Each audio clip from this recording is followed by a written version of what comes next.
नाशिकमध्ये पाण्यासाठी किसान सभेनं आंदोलन केलेलं आहे। पश्चिम वाहिनी नद्यांचं पाणी अडवून बोगदा किंवा लिफ्टद्वारे गोदावरी गिरणीकडे वळवण्याची मागणी करण्यात आलेली आहे। हर्सूल, दिंडोरी, बोरगावमध्ये रास्ता रोको यासाठी करण्यात आला।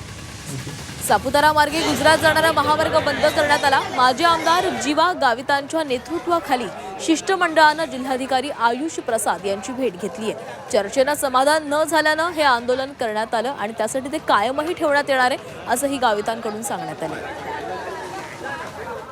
चौथा दिवस आहे आणि लोक ज्याच्या त्याच्या तालुक्यामध्ये ज्याच्या त्याच्या पोझिशनने तिथं आंदोलनामध्ये उतरलेले आहेत।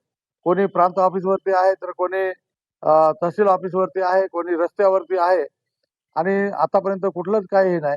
म्हणून आज आम्ही संध्याकाळी जे काही कार्यकर्ते इथं आमचे आलेले आहेत, जिल्ह्यातील प्रमुख नेते आमच्या पक्षाचे ते आलेले आहेत।